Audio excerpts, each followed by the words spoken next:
There was trouble in Kansas City. Trouble, it starts with a T and rhymes with V, and it stands for vote, as in last month's election. More than a month after the balloting, the Kansas City Board of Elections is still trying to figure out which voters were not eligible or even real. Correspondent Jeff Goldblatt reports they're blaming it on an advocacy group for poor people. It typically takes 2 months for election officials to analyze the data from an election in Kansas City.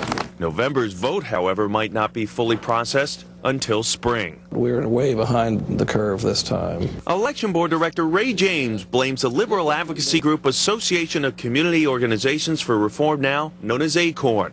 3 former Kansas City workers face federal charges for submitting bogus registration cards. Authorities are looking for a 4th worker. They basically raped our voter rolls in a very abusive and irresponsible way.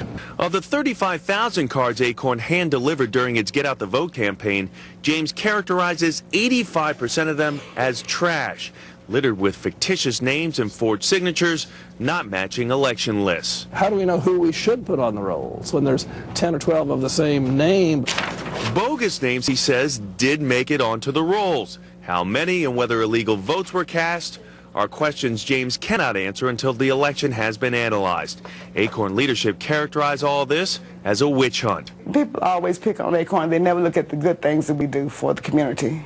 ACORN's local board president, Claudia Harris, says her organization, by registering low and moderate income earners, plays a critical role in the election process. She applauds the arrest of those charged with breaking the law, but argues it's unfair for ACORN as a whole to be indicted in the court of public opinion. It was not our fault they was indicted. They knew the rules before they went out there.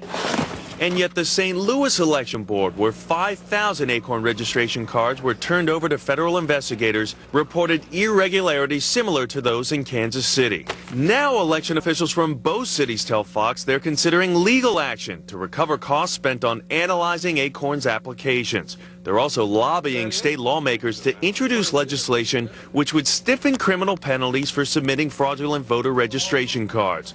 But many political observers say it's incumbent upon ACORN to reform itself first. For their own sake, they need to, if they're going to stay in the business of registering voters, because I think in the future election officials are going to be highly suspicious of any new registration forms they hand in. Amid this investigation into ACORN, workers here are doing their best to get ready for another election. On February 27th, Kansas City will be holding primaries for the position of mayor and city council members. In Kansas City, Missouri, Jeff Goldblatt, Fox News. Vermont Democratic Senator Pat Leahy, the incoming chairman of the Judiciary Committee, put the Bush administration on notice today that it can expect tougher oversight in the new Congress of programs in its war on terrorism,